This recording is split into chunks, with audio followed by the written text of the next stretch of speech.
क्या होगा जब दो अलग अलग समय काल के लोग टाइम ग्लिच के कारण एक दूसरे से कांटेक्ट कर पा रहे थे और यहाँ से अब दोनों ही मिलकर पास्ट इवेंट्स को अपने मन मुताबिक बदलना शुरू करते हैं, जिससे कि भविष्य पूरी तरह से बदलने लगता है। अब वो कैसे, चलिए शुरू से जानते हैं आज की इस जबरदस्त कहानी में। कहानी की शुरुआत साल 2015 से होती है, जहाँ न्यू ईयर की रात थी और इसीलिए हर कोई शहर के मेन चौक पर इकट्ठा हो एंजॉय कर रहा था। जहाँ इसी भीड़ के पीछे एक पुलिस इंस्पेक्टर सैम भी है, जो कि अपने एक और साथी के साथ मिलकर यहाँ भीड़ के बीच मौजूद एक क्रिमिनल को पकड़ने आया था। तो वहीं अब साल 1983 दिखाया जाता है, जहाँ इस न्यू ईयर की रात भी इसी शहर की सेम इसी जगह काफी सारे लोग न्यू ईयर मनाने के लिए इकट्ठा हुए थे और इसी भीड़ में से एक किम भी था, जो कि अपनी गर्लफ्रेंड जेनी के साथ न्यू ईयर मनाने आया था। अब आज सेम इसी रात को दो अलग अलग टाइमलाइंस में सैम और किम सेम इसी जगह पर थे, मगर जल्द ही कुछ ऐसा होने वाला था जिससे कि दोनों की ही लाइफ अलग अलग समय में होने के बावजूद एक दूसरे से जुड़ जाएगी। जहां जब साल 1983 में किम अपनी गर्लफ्रेंड जेनी को शादी के लिए प्रपोज कर ही रहा था, तो एक चोर अब जेनी का पर्स लेकर वहां से भागने लगता है, जहां से किम अब बैग के लिए उसके पीछे पीछे भाग रहा था। तो वहीं साल 2015 में भी अब सैम को वही क्रिमिनल दिखाई देता है और वो भी अकेला ही अब उसे पकड़ने के लिए उसके पीछे पीछे भागता है। जहाँ से दोनों ही टाइमलाइंस में सैम और किम भागते हुए सेम गली में पहुँचते हैं, मगर यहाँ साल 1983 में पहले वो चोर किम को गोली मार भाग गया था, तो वहीं साल 2015 में भी अब वो क्रिमिनल सैम को गोली मार वहाँ से भाग ही जाता है। यानी कि एक ही जैसी घटनाएं दो अलग अलग समय काल में हो रही थी और यहीं से टाइम ग्लिच होना शुरू होता है, जहाँ से सरप्राइजिंगली अब दोनों को ही गोलियां बस छू कर निकली थी। यानी कि अब वे बिल्कुल सेफ थे, मगर शायद से दोनों किसी प्रकार से एक दूसरे से जुड़ चुके थे, क्योंकि सैम जब भी सोता उसे हमेशा साल 1983 में मौजूद किम के सपने आने लगते। वो अपनी डेली लाइफ में क्या कर रहा है, उसका घर कैसा है, सब कुछ सैम को किम की आंखों से दिखाई देता। अब सैम को शुरू में लगता है कि ये तो बस वियर्ड से सपने ही है, तो वो इस पर ज्यादा ध्यान नहीं देता। तो वहीं साल 1983 में भी अब किम के साथ सेम यही हो रहा था और उसे भी साल 2015 में सैम दिखाई देने लगता है। सैम की डेली रूटीन लाइफ, उसका सब कुछ तो सैम की तरह अब किम को भी लगने लगता है कि शायद से उसे स्ट्रेस के कारण ऐसे सपने आ रहे हैं। दरअसल किम एक स्कूल टीचर है और जल्दी वो अपनी गर्लफ्रेंड जेनी से शादी भी करने वाला है, तो वो अब उन सपनों पर ज्यादा ध्यान नहीं देता। वही वो जेनी के साथ शादी के बाद रहने के लिए घर देखता है। अब साल 2015 में सैम अपने नए सीनियर कैंग से मिलता है, जहाँ कैंग सबको बताता है कि उन्हें एक स्पेशल क्रिमिनल को पकड़ना है, जिसके की कंधे पर गोली का निशान हो, फिर चाहे उन्हें इसके लिए कुछ भी करना पड़े। जहाँ से अब सैम का कोवर्कर उसे कैंग के बारे में बताता है कि दरअसल उस क्रिमिनल ने एक बार कैंग की पत्नी को जान से मार दिया था, वहीं कैंग ने उसके कंधे पर गोली भी मारी थी। तो अपनी पत्नी की मौत से दुखी होकर अब कैंग उस क्रिमिनल को जल्द से जल्द ढूंढना चाहता है। अब कैंग की कहानी सैम और किम दोनों से ही जुड़ी हुई है, अब वो कैसे हमें आगे पता चलेगा। तो वहीं साल 1983 में किम अपने एक स्टूडेंट को अकेले में सजा दे रहा था। दरअसल इस स्टूडेंट के पिता एक चोर हैं, जिस कारण ये खुद भी पढ़ाई पर ध्यान नहीं देता। तो वहीं किम चाहता है कि उसका स्टूडेंट पढ़ लिख कर अपनी लाइफ को सेटल कर ले। अब किम उसे ये सब समझा ही रहा था कि वे पाते हैं कि अचानक से उनके शहर में बर्फ पड़ रही है। अब ये काफी ही आश्चर्यजनक था, क्योंकि अक्सर इस शहर में बर्फ कभी नहीं पड़ती। तो वहीं कोइंसिडेंटली दोबारा से सेम बर्फ अब साल 2015 में भी पड़ रही थी और इसीलिए ये न्यूज अब रेडियो तक में सुनाई जाने लगती है कि आज पूरे 32 साल बाद, यानी कि 1983 के बाद आज 2015 में फिर से बर्फ पड़ी है। वही रेडियो जो कि कहता है कि उसके स्कूल टीचर किम, उन्होंने उसे 32 साल पहले ही बता दिया था कि 2015 में भी बर्फ पड़ने वाली है, और ऐसा ही हुआ। अब किम का नाम रेडियो पर सुनते ही सैम पूरी तरह से चौंक जाता है और उसे याद आता है कि ये तो वही किम है जिसके की सपने वो हर रोज न्यू ईयर वाली उस रात के बाद से देखने लगा है। यानी कि वे सिर्फ सपने नहीं थे, बल्कि सच में ही साल 1983 में कोई एक टीचर किम था, जिसकी लाइफ उसे अपने सपने में दिखाई दे रही है। तो वहीं इसी वक्त 1983 में किम जेनी को बता रहा था कि कैसे उसे एक भविष्य यानी कि साल 2015 में एक पुलिस ऑफिसर सैम के सपने आते हैं, जो कि उसे लगते हैं कि वे सच हैं। अब जेनी को इस पर भरोसा नहीं होता, मगर किम सीरियस था और वो कहता है कि ये सब उसके साथ उस न्यू ईयर वाली रात के बाद से शुरू हुआ है, जहां आमतौर पर इंसान सपनों को भूल जाते हैं, मगर उसे तो सब कुछ साफ साफ याद रहता है, जैसे कि वो खुद सैम की आंखों से साल 2015 को देख रहा हो। वहाँ की टेक्नोलॉजी अब यानी कि 1983 से काफी ही एडवांस हो चुकी है। वहीं जो आज बर्फ गिरी है, वैसे ही सेम बर्फ उसने सपने में 2015 में भी देखी थी। अब किम की ये बातें उसके कुछ स्टूडेंट्स ने सुन ली थी, यानी कि किम के स्टूडेंट्स में से ही कोई एक वही रेडियो जॉकी बनने वाला है जिसने कि 2015 में किम के बारे में बताया था। यानी कि ये एक लूप बन रहा है। सैम को रेडियो जॉकी से पता चला कि 1983 में किम ने पहले ही बर्फ के बारे में बता दिया था। वहीं किम को तो खुद सैम के सपनों से पता चला कि 2015 में बर्फ गिरेगी। अब एक दिन सैम को सीसीटीवी कैमरा से जेनी की जैसे ही दिखने वाली एक और लड़की दिखाई देती है। तो ये सोच कि वो 1983 वाली जेनी होगी। अब सैम उसे पुलिस स्टेशन बुलाता है, मगर यहाँ वो पाता है कि ये तो सोफिया है और इसकी तो सिर्फ शक्ल ही जेनी से मिलती है। मगर अब यहाँ सोफिया को देख सैम का बॉस कैंग काफी हैरान रह जाता है, जैसे वो उसे पहले से जानता हो, मगर वो उसे कुछ नहीं कहता। वहीं सैम सोफिया को सब कुछ बताता है, जहाँ सोफिया भी उसी स्कूल में टीचर थी जहाँ की जेनी साल 1983 में टीचर थी। यानी कि एक और कोइंसिडेंस। मगर अब सोफिया के अनुसार उस स्कूल का नाम तो बदला जा चुका है, क्योंकि 1983 के आसपास काफी सारी लड़कियों के बुरी तरह से खून हुए थे और एक बार तो स्कूल में ही आग लगाकर एक सीरियल किलर ने सैकड़ों बच्चों को मार भी दिया था और वो मास्क वाला किलर कभी पकड़ा ही नहीं गया और इसीलिए गवर्नमेंट ने स्कूल का नाम ही बदल डाला ताकि लोग उन बुरी यादों को भुला दे। तो वहीं अब सैम पाता है कि जेनी तो साल 1983 में एक चोर के हाथों पब्लिक टॉयलेट में मारी गई थी और वो चोर आज तक भी जेल में बंद है। तो वहीं अब सैम की ये फाइल देखते ही 1983 में भी किम को इस बार पहले ही पता चल चुका था कि आज की ही रात उसकी होने वाली पत्नी जेनी को एक चोर मारने वाला है। अब किम को पक्का हो चुका था कि वो सच में ही भविष्य के किसी सैम को देख पा रहा है, क्योंकि जो डिटेल्स किम ने सपने में 2015 में सैम की आंखों से देखी थी वे सब एक एक करके सच हो रही थी। उसी टीम का मैच जीतना जिसका रिजल्ट किम ने सपने में 2015 में देखा था, उसी सरकार का चुना जाना जिसे कि किम सपने में ऑलरेडी देख चुका था।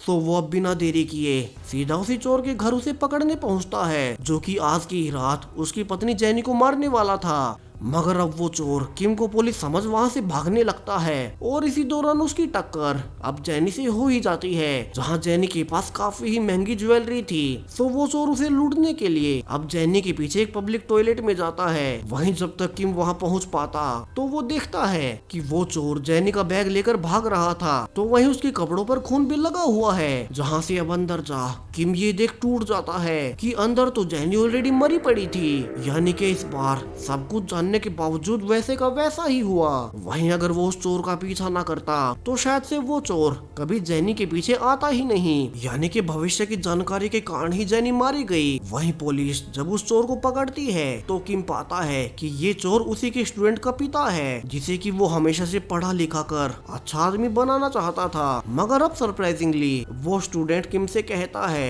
कि उसके पिता तो सिर्फ एक छोटे मोटे चोर है और उन्होंने जेनी को नहीं मारा, बल्कि उसे तो ऑलरेडी किसी और ने मार रखा था। जबकि किम को तो अब इन सब से कुछ फर्क पड़ ही नहीं रहा था, जहाँ सब जानते हुए भी वो कुछ नहीं कर पाया।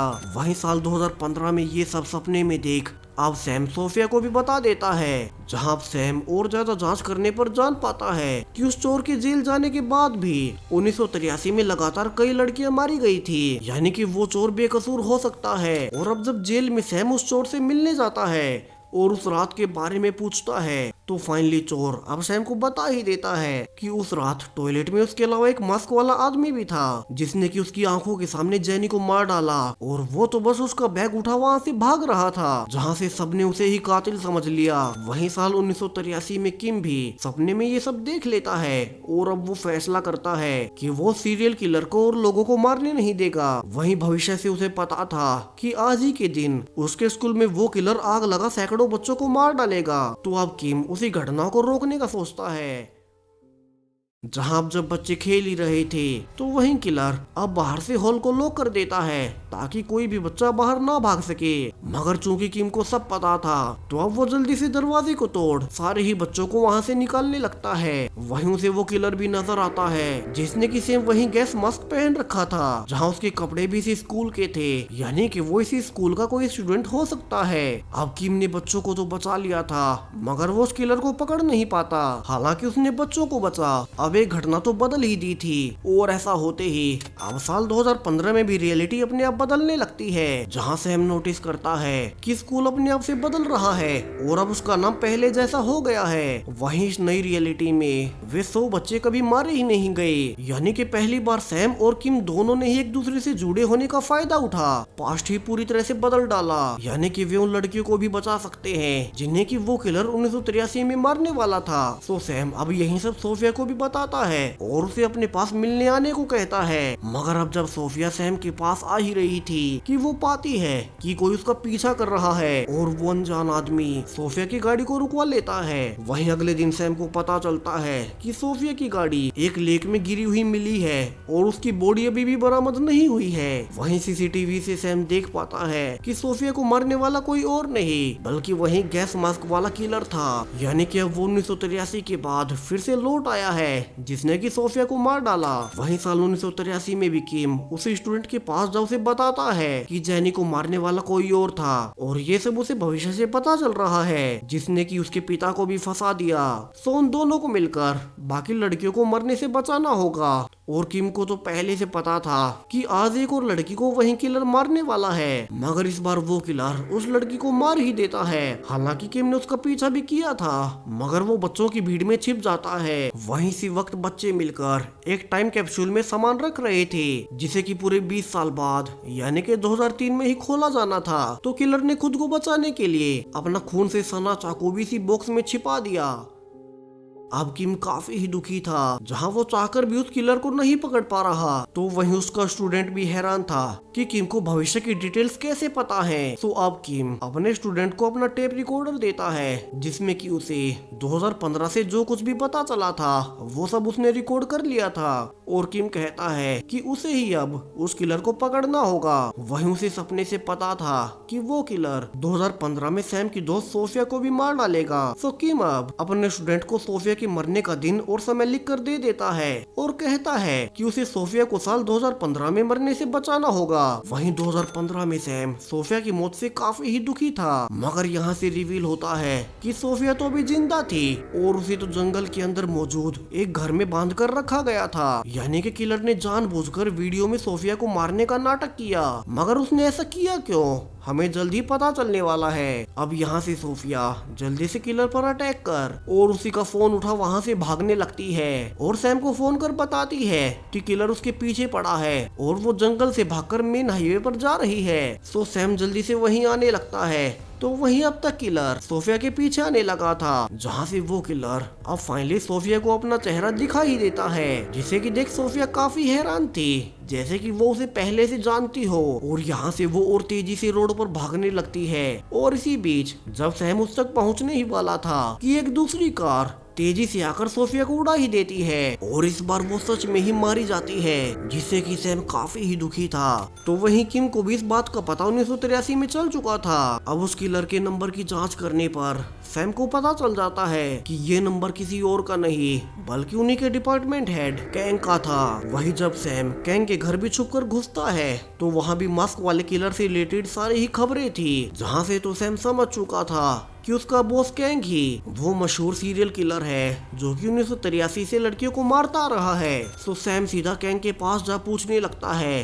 कि उसने सोफिया को क्यों मारा और वो इतने सालों से खून क्यों करते आ रहा है। मगर यहाँ से कैंग अब उसे सारी ही सच्चाई बताने लगता है और यहाँ से कहानी का सबसे बड़ा ट्विस्ट आता है, जहाँ कैंग सैम को एक टेप रिकॉर्डर दिखाता है जो कि उसे कभी किम ने दिया था और उस किलर को पकड़ने को भी कहा था, यानी कि 1983 में जिस स्टूडेंट के पिता को उस किलर ने फंसाया था वो कोई और नहीं बल्कि कैंग ही था, जो कि बाद में पढ़ लिखकर पुलिस डिपार्टमेंट का हेड बना और किम के ही कहे अनुसार उसने किलर को ढूंढना जारी रखा और जब वो स्कूल वाले कैप्सूल को 2003 में खोला गया तब उसमें वही चाकू निकला जिस पर कि किलर के फिंगरप्रिंट्स थे, यानी कि वे उसे चाकू के यूज से पकड़ सकते थे। मगर उस किलर ने कैंग को फोन कर ब्लैकमेल किया कि वो उसे उसका चाकू लाकर वापस से दे वरना वो कैंग की पत्नी को जान से मार देगा। तो अपनी पत्नी को बचाने के लिए कैंग उसे चाकू देने भी गया मगर फिर भी उसने उसकी पत्नी को मार ही दिया और तभी कैंग ने उस किलर के कंधे पर गोली मारी थी और वो कहानी के शुरू में उस किलर को ही ढूंढ रहा था। वहीं किम ने ही उसे कल की तारीख को सोफिया को बचाने को कहा था